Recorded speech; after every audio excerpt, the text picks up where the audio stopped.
నాయకుడు ఎప్పుడు కూడా ఇబ్బందులు ఎదుర్కోవడానికి, విమర్శలు ఎదుర్కోవడానికి, తిట్టించుకోవడానికి వెనుకాడకూడదు. ఇది నా స్టేట్మెంట్. ఎవరో తిడతారు, ఏమయ్యా నీకు డబ్బు ఉన్నాయి, నువ్వు ఎన్నెన్న వేషాలు వేస్తావు అని అంటాడు. అసలు ఏమి డబ్బులు ఇవ్వకపోతే ఈ డబ్బులు ఉన్నాయి ఇవ్వడు అంటాడు. అసలు ఇది డబ్బు సమస్య కాదు అన్నది మనకు అర్థమైన తర్వాత డబ్బు గురించి కామెంట్ చేసింది మనం వినేసి ఊరుకోవడమే.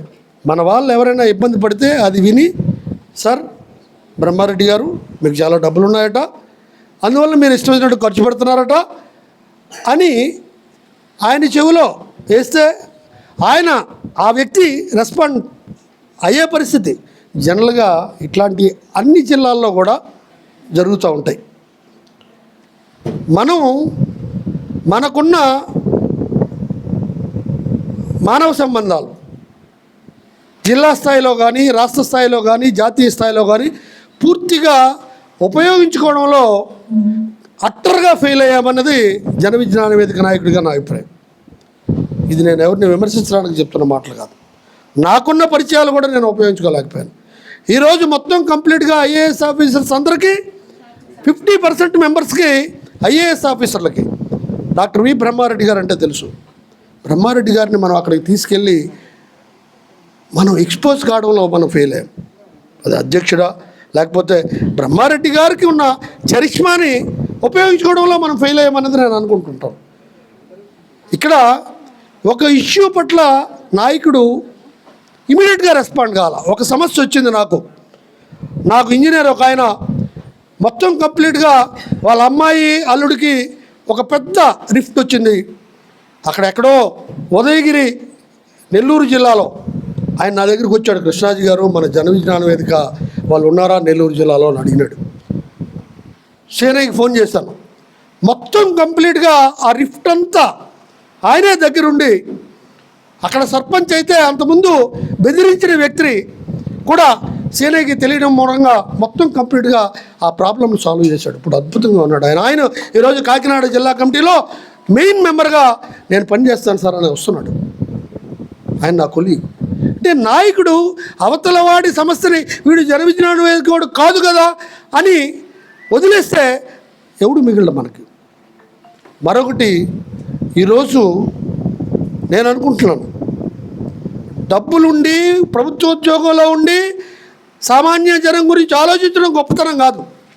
నిజంగా జీవనభృతి లేక పేదరికంలో ఉండి తను పనిచేస్తూ సంపాదించుకుంటున్న ఆ వ్యక్తులు గొప్ప వాళ్ళు నేను అనుకుంటున్నాను. అంటే ఒక హరే రాము, ఒక డప్పు శ్రీను, ఈ స్థాయిలో పనిచేసిన వాళ్ళే గొప్ప వాళ్ళు నేను అనుకుంటున్నాను. మనస్ఫూర్తిగా నేను చెప్తున్నాను. ఇది మనం అలవాటు చేసుకోవాలి. ఎందుకంటే అనేక సమస్యలు ప్రతి జిల్లాలో ఉన్నాయి. ఒకరిని పిలిస్తే నన్ను వెళ్ళలేదని అనుకుంటాడు. అసలు నేను అక్కడ కూర్చుంటే 3 సార్లు పిలిచినా ఈ కృష్ణాజీ రాడేంటి డయస్ మీదకి అని అనుకునేవాడు కూడా ఉంటాడు. ఇక్కడ అనుకున్నాడు ఇష్టం, ఏమనుకున్నా మనకు అనవసరం. ఒక కార్యకర్తకి లేకపోతే ఒక స్నేహితుడికి మన జిల్లాలో ఇబ్బంది వస్తాయి, మనం ఎంతవరకు రెస్పాండ్ అవుతున్నాం. నాకు ఒక సమస్య వచ్చింది. నేను ఉద్యోగం చేస్తున్న క్రమంలో నేను అవుట్స్పోకెన్గా ఉంటాను. ఏ ఇష్యూనైనా సరే ప్రభుత్వానికి వ్యతిరేకంగా నేను గెజిటెడ్ ఎగ్జిక్యూటివ్ ఇంజనీర్ ఉన్నా, ఎస్సీ ఉన్నా, నాకు తెలుసు నేను ఓపెన్గా మాట్లాడడం వల్ల నాకు ఇబ్బందులు వస్తాయని. బట్ ఇబ్బంది వచ్చింది. ఏసీబీ వాళ్ళు నా ఆస్తుల మీద డిస్ప్రపోర్షనట్ అసెట్స్ కేసు పెట్టారు. కేసు పెట్టినప్పుడు బ్రహ్మారెడ్డి గారికి ఫోన్ చేసి, అయ్యా నేను అప్పుడు నేషనల్ కమిటీ అధ్యక్షుడిగా ఉన్నాను, నన్ను డ్రాప్ చేయండి. ఒక అవినీతిపరుడు కేసులో చిక్కుకున్న కృష్ణాజీని ఒక మంచి ఆర్గనైజేషన్ జన విజ్ఞాన వేదిక నాయకత్వంలో ఉంచడం కరెక్ట్ కాదు అని బ్రహ్మారెడ్డి గారికి చెప్పాను. మీకు గుర్తుందో లేదో. కర్నూలులోనే మనం రాష్ట్ర కమిటీ సమావేశం వేసుకున్నాం, ఉమ్మడి రాష్ట్ర కమిటీ వేసుకున్నప్పుడు సురేష్ డెఫినెట్గా కృష్ణాజీ గారిని ప్రొటెక్ట్ చేయాల్సిన బాధ్యత మన కమిటీదని చాలా నోరు చించుకుని గట్టిగా అడిగాడు. ఆయన అడిచాడు, నాకు గుర్తుంది అప్పటికి. నేనే ఇది కరెక్ట్ కాదు, ఇష్యూ నాది, నా సమస్య, నేను ఎంత నిజాయితీగా ఉంటానో నాకు తెలుసు, నేనే సాల్వ్ చేసుకుంటాను, నాకు వదిలేయండి అని బ్రహ్మారెడ్డి గారు నన్ను. కానీ మనసులో ఎక్కడో బ్రహ్మారెడ్డి చీఫ్ సెక్రటరీతో మాట్లాడితే కొంత సాల్వ్ అయినేమో, నేను బ్రహ్మారెడ్డి గారికి కూడా ఇప్పుడు ఎక్స్ప్రెస్ చేయలేదు. కానీ మళ్ళీ రెండోది కూడా, బ్రహ్మారెడ్డి గారు ఒక ఏసీబీలో డిఏ కేసులో ఉన్న వ్యక్తిని సమర్థిస్తూ చీఫ్ సెక్రటరీ దగ్గరికి వెళ్తే మళ్ళీ ఆయన మీద ఏమనుకుంటాడు? ఇవన్నీ ఘర్షణ. అంటే ఇక్కడ ప్రతి వ్యక్తికి ఇష్యూస్ ఉంటాయి, ప్రతి సమస్య. అంటే నేను వెంటనే లేదు మీరే ఉండాలా అని చెప్పి ఆవేళ రాష్ట్ర కమిటీ తీర్మానం చేసింది, నేను కొనసాగాను జన విజ్ఞాన వేదిక నేషనల్ కమిటీ ప్రెసిడెంట్గానే. మొత్తం దానివల్ల నాకు చాలా మేలు జరిగింది. బ్రహ్మారెడ్డి గారు చాలా ఆనందపడ్డాడు. పొల్లే మొత్తం 3 సంవత్సరాలు సమయం నీకు దొరికింది, మొత్తం జిల్లాలన్నీ తిరగొచ్చు అని చెప్తే నిజంగా నేను అద్భుతంగా ఉపయోగించుకున్నాను ఆ సమయాన్ని. 3 సంవత్సరాలను మొత్తం కంప్లీట్గా అన్ని జిల్లాలు నేను తిరిగాను. అది ఆ సమయాన్ని నాకు అట్లా, ఆ సస్పెన్షన్ పీరియడ్ నాకు అట్లా ఉపయోగపడింది. అంటే ఇక్కడ మిత్రులారా, సమస్య ఆ రోజు నేను బ్రహ్మారెడ్డి దగ్గర కూర్చొని మీరు చీఫ్ సెక్రటరీ దగ్గర కూర్చుంటే సాల్వ్ అవుద్ది అని గట్టిగా నిలదీస్తే బహుశా అయితే అవునో లేకపోతే లేదో, కానీ నేనేమి రిపెండ్ అవ్వట్లేదు దానికి. నేను చేసిందే కరెక్ట్ అని అనుకుంటున్నాను. ఎందుకంటే అది ఇప్పుడు 10 ఏళ్ళు అయింది ఇష్యూ అయ్యి, ఇంకొక 5 ఏళ్ళలో అది క్లోజ్ అవుద్ది. ఇష్యూ లీగల్గా ఉంది. లీగల్గా జరిగినప్పుడు అప్పుడు మనకు సాటిస్ఫాక్షన్ ఉంటుంది తప్పితే సిఫార్సుల ద్వారా ప్రాబ్లం సాల్వ్ అవ్వడం వల్ల ఇది అవ్వదు. ఇది ఇట్లా ఇష్యూస్ అనేవి ఏమైనా ఉంటే మీరు అట్లా ఒక ఇష్యూ ఉంది, ఎట్లా సాల్వ్ చేయగలిగారు, సాల్వ్ చేశారా లేదా, అదే ఇది మంది కాదు అని తప్పించుకున్నారా, ఓపెన్గానే మాట్లాడండి. దానివల్ల ఏదైనా ఒక ఇష్యూ ఒక నాయకుడి దగ్గరికి వచ్చినప్పుడు ఆ నాయకుడు అట్లీస్టు తనకి చేత కాకపోయినా, తనకు పరిష్కారము నేను చేయలేను అని అనుకున్నప్పటికీ ఆ నాయకుడు దాని గురించి ప్రయత్నం చేస్తేనే నిజమైన నాయకత్వం నేను అనుకున్నాను. ప్రయత్నం చేసి నేను చేయలేకపోయిన కార్యకర్తకి ఏంటంటే, లేదు కృష్ణాజీ ప్రయత్నం చేశాడు, బ్రహ్మారెడ్డి ప్రయత్నం చేశాడు, సురేష్ ప్రయత్నం చేశాడు, ప్రయత్నం చేసినా అది కాలేదు అని నాయకుడికి అర్థమైతే మన వెనకాతలు తిరుగుతారు తప్పితే నేను చేయలేనంటే మిగతా రాజకీయ నాయకుల్లో ఈయన తప్పించుకుంటున్నాడు అనుకోవచ్చు. డిస్ప్రపోర్షనేట్ ఆస్తులు ఉన్నాయా లేదా, ఎవరు తేల్చాలా, ఎట తేల్చాలా, అది తేల్చడంతో సంబంధం లేకుండా ఆయనకు మద్దతు ఇవ్వడం ఉంటుందా? ఓకే, ఒక కేస్ స్టడీ చూస్తున్నాం, నిర్ణయం తీసుకున్నాం, అయిపోయింది అది. కానీ అనలైజ్ చేయటం ఏంటో తెలియాలి కదా మనకి. డిస్ప్రపోర్షనేట్ ఆస్తులు ఉన్నాయని వాళ్ళు ముందుకు వచ్చినారు, అది ఫేకా, అది వాస్తవమా, ఉన్నదేనా అనేది మన మీద తేల్చాలి. బయట వాళ్ళని, మన వాళ్ళలోనే కొంతమందికి అనుమానం ఉండొచ్చు ఎక్కడో. ఆ టైంలో కూడా అనుమానం ఉన్న వాళ్ళు ఉన్నారు, నీకు కూడా తెలుసు. బెంగళూరులో మన నేషనల్ కాన్ఫరెన్స్ జరిగినప్పుడు నేషనల్ జనరల్ సెక్రటరీగా ఆయన రావాలి, నేను తప్పుకోవాలి, ఒక టర్మ్ నేను చేశాను, నేను తప్పుకోవాలి. ఆయన రావడానికి అడ్డం పడ్డది ఆ ఫీలింగే. ఎందుకు అడ్డం పడ్డది? మనలోనే కొంతమంది దాన్ని హైలైట్ చేశారు. వాళ్ళ క్వశ్చన్ తీసుకుందాం మనం. మనకి ఉన్నటువంటి ఇన్ఫర్మేషన్ ఏంటి? ఒక స్కూల్ నడుపుతున్నాడు ఈయన కాదు, ఈయన భార్య. ఆ స్కూల్లో ఆమె సాధక బాధకాలు పడి అప్పులు సప్పులు తెచ్చుకొని నడుపుకుంటుంది. ఆస్తులు ఉమ్మడిగానే ఉంటాయిగా, ఆస్తులు ఉమ్మడిగానే ఉంటాయి.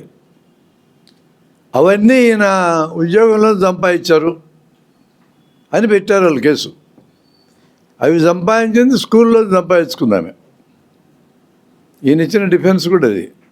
ఇవి నేను సంపాదించాను కాదు, నా జీతమే నేను తీసుకుంది, నేను ఎక్కడ లంచాలు తీసుకోలే, స్కూల్లోంచి నా భార్య సంపాదించుకుంది, మేము కలిసి ఉంటున్నాం కాబట్టి మొత్తం నా కింద మీరు జమ చేస్తే ఎట్లా అని ఆయన డిఫెన్స్ తీసుకున్నాడు.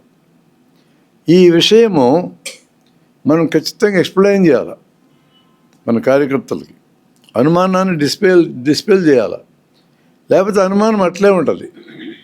అనుమానం అట్లే ఉండి ఇద్దరు కార్యకర్తలు నేషనల్ కాన్ఫరెన్స్ బెంగళూరులో ఈయన్ని ఒక మాట అన్నారు, ఈయన ఎట్లా ఉంటాడు నేషనల్ ప్రెసిడెంట్ కానీ. ఆయనకు తెలుసు వాస్తవం ఏందో, ఆయనకి తెలిసినట్టుగా మిగతా ఎవరికి తెలియదు. మేమందరం నమ్మకం బేసే మాది. ఎవిడెన్స్ బేస్ ఏంది? స్కూల్ నుంచి సంపాదించుకున్నారనే డేటా మా దగ్గర ఉన్నప్పుడు ఎవిడెన్స్ బేస్ అవుతుంది. ఎవిడెన్స్ బేస్తో మేము నిర్ణయం తీసుకున్నాం, నమ్మకం బేస్తో కాదు. మెజారిటీ మెంబర్స్ అందరూ నమ్మకం బేస్తో మేము చెప్పింది స్వీకరించినారు. నేను నమ్మకం అంటే మీకు డెఫినేషన్ చెప్పా. బలంగా స్వీకరించడం, ఏ సోర్స్ నుంచి వచ్చిందో దాన్ని నెత్తన పెట్టుకోవడం. ఇప్పుడు నా సోర్స్ నుంచి వచ్చింది, నాకు తెలుసు అక్కడ ఏం జరిగిందో, ఇతను కల్పరేట్ కాదు, గవర్నమెంట్ కావాలని పెట్టిందని నేను చెప్తే స్వీకరించినారు. ఇద్దరు స్వీకరించినప్పుడు ఆ ఇద్దరిని చూసేది ఎలా, ఆ ఇద్దరు కంప్లైంట్ పెడితే ఈయన ఎట్లా రెస్పాండ్ కావాలా? లీడర్షిప్ క్వశ్చన్ ఇది. నా అభిప్రాయం అయితే ఆ ఇద్దరికి నచ్చజెప్పడానికి ప్రయత్నం చేయాలి. వాళ్ళు అర్థం చేసుకోవడానికి సిద్ధపడకపోతే వాళ్ళు పక్కన పెట్టి నిర్ణయం తీసుకోవాలి. ఆ ఒక్క విషయంలో పక్కన పెట్టి, మిగతా అన్నింటిలో పక్కన పెట్టమని అనం. వాళ్ళు పాజిటివ్ కాంట్రిబ్యూషన్ ఉంటే ఉండనివ్వండి. ఈయనేమి నిర్ణయం తీసుకోవాలంటే, మనం ఎట్లయితే ఇగ్నోర్ చేసినామో ఆ ఇద్దరి వాదనని ఆయన కూడా ఇగ్నోర్ చేయాలి. ఇగ్నోర్ చేసి ఆయన మీద రిపోజ్ చేసి, నమ్మకాన్ని మనం రిపోజ్ చేసి నేషనల్ కమిటీ ప్రెసిడెంట్కి రమ్మని మనం కోరినప్పుడు రావాలి. ఆయన రాలే. మాటకు సెంటిమెంటల్గా ఫీల్ అయ్యి ఆయన వెనక్కి తగ్గినందుకు ఏమైంది, నేనే కంటిన్యూ కావాల్సి వచ్చింది. ఆయన ముందుకు ప్రమోట్ చేస్తే ఈ స్థానంలోకి స్టేట్ నుంచి ఇంకొకరు రావాలనుకున్నాం మేము, ఆ స్థానంలోకి మరొకరు రావాలనుకున్నాం. ఈ సీక్వెన్స్ మొత్తం బ్రేక్ అయిపోయింది. బ్రేక్ కావడం మంచిదో చెడ్డదో కాదు, ఒక పథకం వేసుకొని మనం ఉన్నాం, పథకం అమలు జరగల. ఈయన సెంటిమెంటల్గా అడ్డం పడ్డందుకు ఆ మిగతా పథకం కథ అదంతా పక్కన పెట్టినా మీరు ఏం చేసి ఉండాలి, కరెక్ట్ అప్రోచ్ ఏందని నా అభిప్రాయం. అంటే ఫ్యాక్ట్ నీకు తెలుసు, ఫ్యాక్ట్ దగ్గర ఉన్న వాళ్ళకి మాకు తెలుసు. కార్యకర్తలను పోగొట్టుకోవడం తెలివైన పని కాదు. ఫర్ ట్రివియల్ రీజన్స్, బేస్ లేని రీజన్స్కి పోగొట్టుకోవడం కరెక్ట్ కాదు. డిఫెండ్ చేయాల్సిందే, దాని మీద ఏ విమర్శ వచ్చినా స్టాండ్ కావాల్సిందే ఆర్గనైజేషన్. దానికి నువ్వు కూడా సహకరించాలా. మీ ఇద్దరు ఇట్లా అనుకోండి, సమస్య లేదు. ఆర్గనైజేషన్ నా మీద నమ్మకం పెట్టుకొని నేషనల్ ప్రెసిడెంట్గా ఉండమంటే ఉంటా అంతే అని ఉండాల్సింది నా అనాలిసిస్. అది సామాజిక కార్యకర్తలు అనేటువంటి వాళ్ళు చాలా అరుదైన వ్యక్తులు. ఇప్పుడున్న సమాజంలో కొరత దేనికైనా ఉంది అంటే సామాజిక కార్యకర్తలుగా ముందుకు వచ్చేవాళ్ళు కొరత ఉన్నారు. వీళ్ళు చాలా అరుదైన వ్యక్తులు.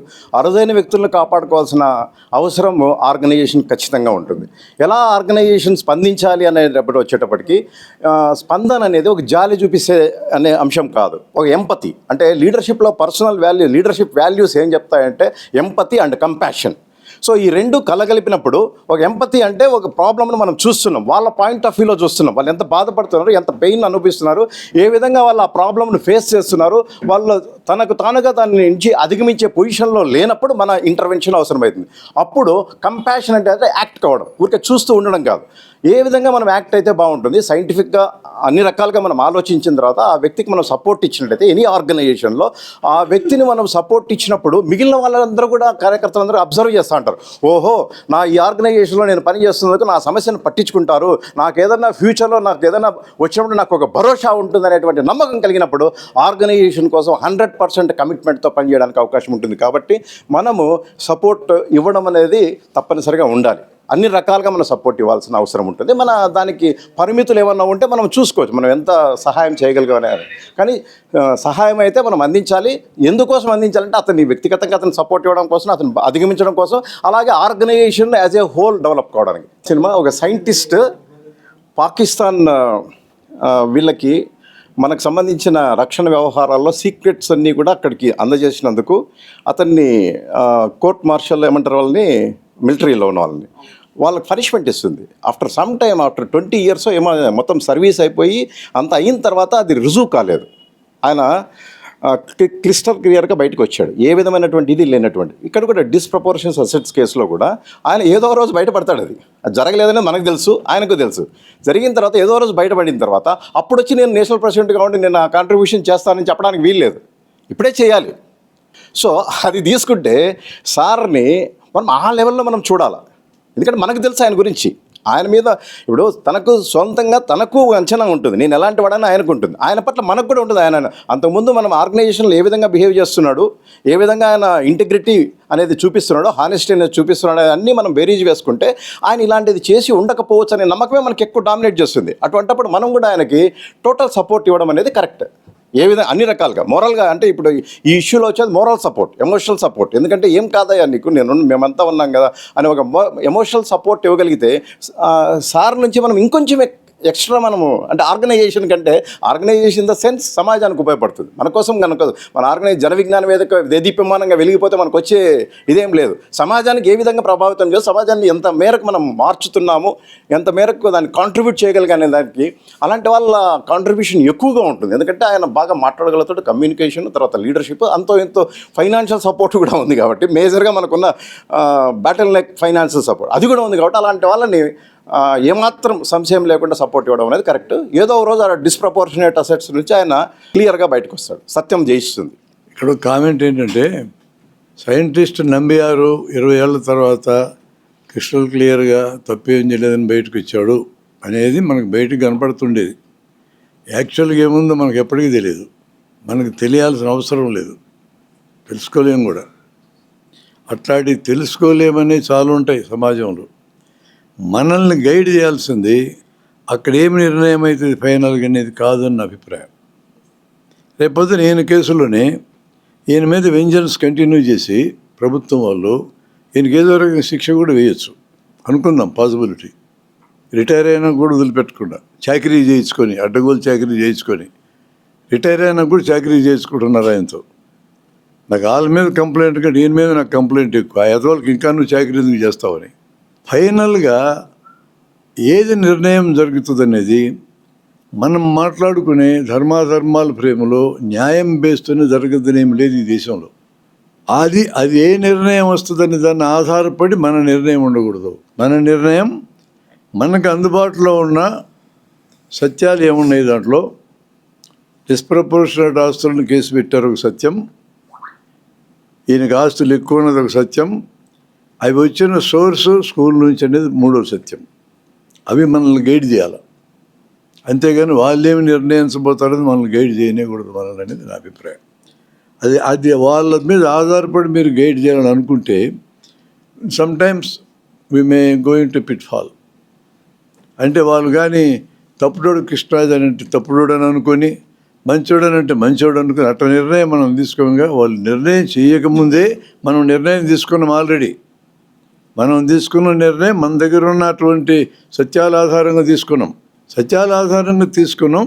మిగతా వాళ్ళందరూ వెరిఫై చేయడానికి వీలు కాదు, నమ్మకం బేస్లోకి వచ్చారు. సైంటిస్ట్ ప్రయోగంలో సత్యాలు బయట పెడతాడు. మనం ఆ ప్రయోగాలన్నీ చేయం, 3 బుక్కులో రాస్తే స్వీకరిస్తాం. మనం ఎందుకు స్వీకరిస్తున్నాం? ఆ సోర్స్ మీద మన గురువుని గారు స్వీకరిస్తున్నాం. నమ్మకాలు లేకుండా జీవితం నడవదని చెప్పా. మిగతా కార్యకర్తలు నమ్మకం మీద పోవాలి. ఇద్దరు నమ్మలేదు ఎక్సెప్షనల్గా. ఆ ఇద్దరి యొక్క చరిత్ర కాంట్రిబ్యూషన్ కూడా మనం చూస్తే ఒక దశ వరకు బాగానే ఉంది కాంట్రిబ్యూషను, ఒక దశ దాటిన తర్వాత డిజరప్షనిస్ట్ యాక్టివిటీకి వెళ్ళారు. మరి అట్లాంటి షేడీ బిహేవియర్ ఉన్న తర్వాత వాళ్ళు చేసే కామెంట్స్కి ప్రామాణికత ఎట్లా వస్తుంది? రాదు. ఆ బేస్తో నిర్ణయం తీసుకున్నాం. నా క్వశ్చన్ మళ్ళీ మొదటికే వచ్చింది, ఆయన తర్వాత ఆన్సర్ చేయాలి. ఆయన తీసుకున్న నిర్ణయం కరెక్ట్ అనిపించవచ్చు, ఎందుకంటే ధర్మాధర్మాల ఫ్రేమ్లో ఒకే విషయం ఒకరికి కరెక్ట్ ఒకరికి తప్పు అనిపించే అవకాశం ఉంటుంది. నేను ఆ రోజు ఆ పోస్ట్ని యాక్సెప్ట్ చేయకపోవడం కరెక్ట్ అని ఆయన అనుకోవచ్చు, నేను కరెక్ట్ కాదని నేను అనుకుంటున్నా, అది డిబేటబుల్. కానీ అది ఆ ఇష్యూ ఒకటి ఆయన ఆన్సర్ చెప్పాల్సిందే, అది కరెక్టే కాదు ఆయన తెలుసుకోవాల్సిందే. జరిగిన దాంట్లో లెసన్స్ తీసుకోవడమే కదా ఎవరైనా చేయాల్సింది. అంటే ఇలాంటి కేసులలో ఎవరిదైనా సరే రేపు భవిష్యత్తులో కూడా రావచ్చు సార్. ఒక ఇద్దరి మాటకి విలువిచ్చారు ఆ కేసులో, ఇంత మెజారిటీ ఒక సంస్థ తన పక్షాన నిలబడిన ఆ నమ్మకానికి ఆయన గౌరవించలేకపోయారు అని అనిపించింది. అంటే అంత ధైర్యం చేయలేదు, నమ్మలేదు దాన్ని. అంటే వీళ్ళు ఇంతమంది నన్ను నమ్ముతున్నారు, నేను ఇదంతా నా బలం, దీంతో నేను ముందుకు వెయ్యాలి అని ఆలోచించాల్సిన దగ్గర ఒక ఇద్దరు పెట్టినటువంటి ఒక అభియోగంతోనే, అది అభియోగం అనే నేను అంటాను, అది ఎందుకంటే నిర్ధారణ కాదు కాబట్టి, అభియోగంకే మనము వెనకడుగు వేసామేమో, అది సరైంది కాదు అని అనిపించింది. అంటే ఆ ప్లేస్లో కృష్ణాజీ సారా అనే కాదు, భవిష్యత్తులో కూడా పనిచేస్తున్న క్రమంలో చాలా వస్తాయి చాలామందికి కూడా. మెజారిటీ ఏమనుకుంటున్నారు, మెజారిటీ ఆ వ్యక్తికి ఇస్తున్నటువంటి గుర్తింపు ఏంటి అనేది కూడా పరిగణలోకి తీసుకోవాలి మనం. అంత ష్రూడ్గా, అంత క్యాల్కులేటెడ్గా మెజారిటీ జనం జీవితాలు ప్రవర్తించలేరు. బయట నుంచి విమర్శలు వచ్చినప్పుడు నువ్వేందో విమర్శించే తొక్కన కొడుకని అనలేరు. మనసు పీకుతుంది. తప్పు చేసినందుకే పీకటం కాదు, తప్పు అనుకుంటున్నారే అనే దానికి కూడా స్పందిస్తారు మనుషులు. ఆ సెంటిమెంట్ ఉంటాయి. మనం we have to respect that also.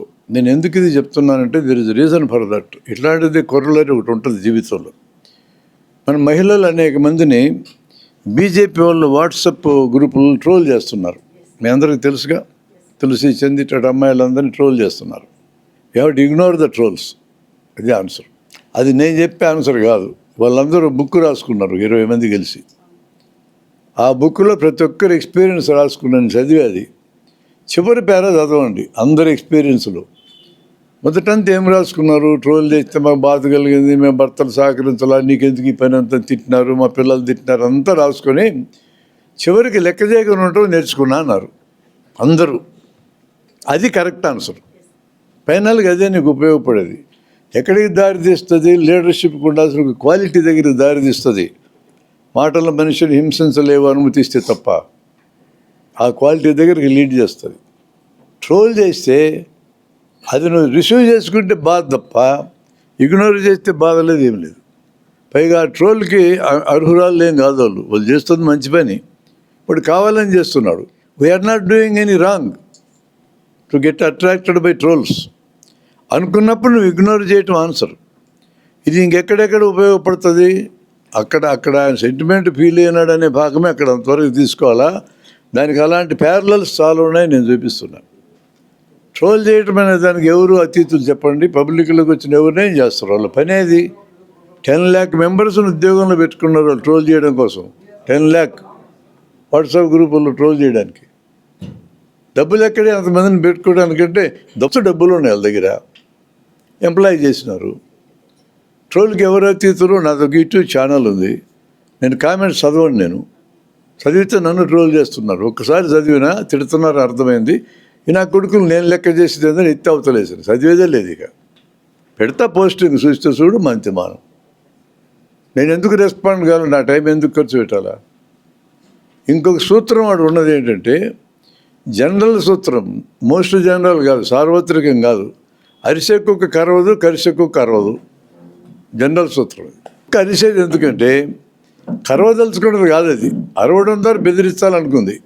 నువ్వు బెదిరితే నీ ఎంటబడుతుంది, బెదరకపోతే ఆగిపోద్ది. కుక్క సింగిల్ కుక్క మిమ్మల్ని ఎంటబడ్డప్పుడు టక్కని నిలబడి ఎదురు నిలబడి ఆగుతుంది. అది ఆగి అరుస్తుంటుంది, పరిగెత్తి ఎంటబడుతుంది కరుద్దామని.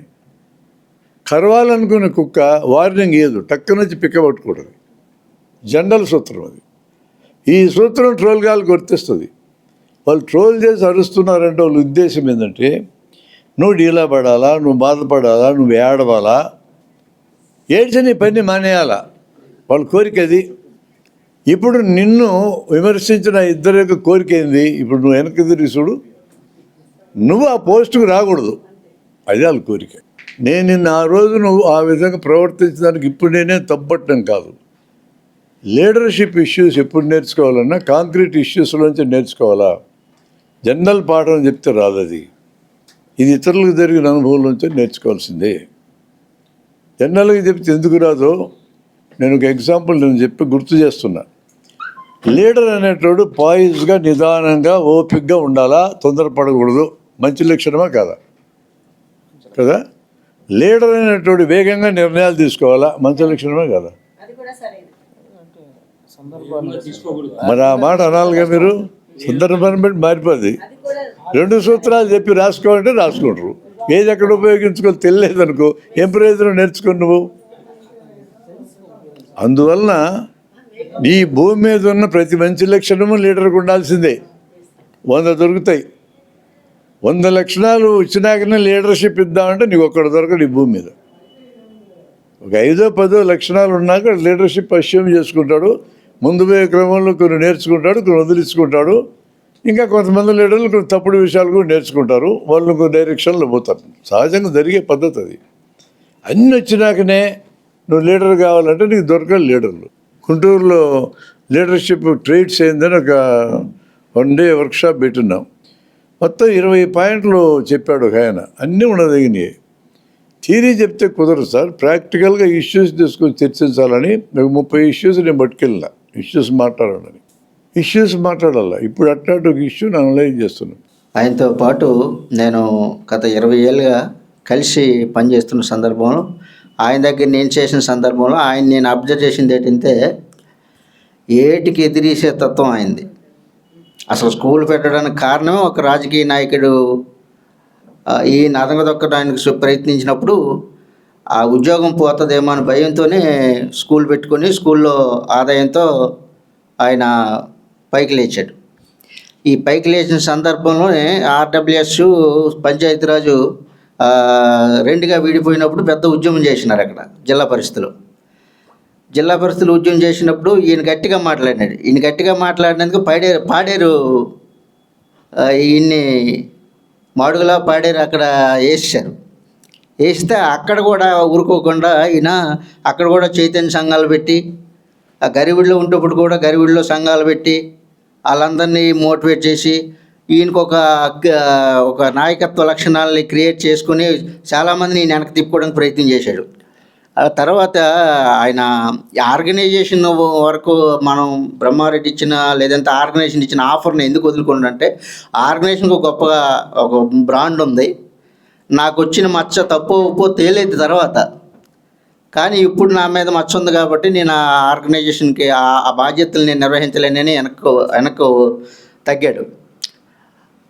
అప్పటికి చాలామంది మీతో పాటు మేము కూడా మీరు చేయండి సార్, మీది ఇప్పుడు తప్పు ఒప్పో తేలుతుంది కదా, ఇప్పుడు ఎందుకు వచ్చిన ఆపర్చునిటీని వదిలేసుకోవాలా, నాయకత్వం మీకు బాధ్యతలు అప్పటి చెప్పింది కదా అని చెప్పడం అంతే అతి ఉద్దు శ్రీను, అది మనం తర్వాత చేద్దాం, ఎప్పుడైనా అవకాశం వస్తే చేద్దాం, కానీ ఇప్పుడు ఈ పరిస్థితుల్లో మాత్రం మనం చేయకూడదు అని చెప్పి దాన్ని సున్నితంగా తిరస్కరించిన సందర్భం. ఆయన అంత ఆషామాషి అయిన వ్యక్తి ఏం కాదు. అంత మనం బకెట్ నీళ్ళలో బాల్ పెట్టుకుని ఒత్తిడి చేస్తే నెట్టితే చేతిగాని ఎట్లయితే బాల్ వస్తుందో ఆయన అట్లాంటోడు. ఒక కార్పొరేటివ్ సంస్థలకి వ్యతిరేకంగా తిట్టే సామర్థ్యం గల వ్యక్తి ఆయన. ఆ సందర్భంలో నుంచి ఆయన ఒత్తిడిని తట్టుకొని 14 రోజులు జైల్లో ఉన్న కూడా జైల్లో మళ్ళీ కథలు రాసినాడు ఆయన. జైల్లో కథలు రాసి జైల్లో ఉన్న జైలర్ల ఖైదీలందరికీ ఈయన క్లాసులు ఇవ్వడం మొదలెట్టినాడు. అంటే ఎంత ఒత్తిడిలోనైనా తట్టుకునే శక్తి సామర్థ్యాలు ఉండగలిగిన వ్యక్తి కృష్ణాజీ. ఆయన నుంచి ఆ గుణాన్ని మనం నేర్చుకోవాల్సిన అవసరం ఉంది.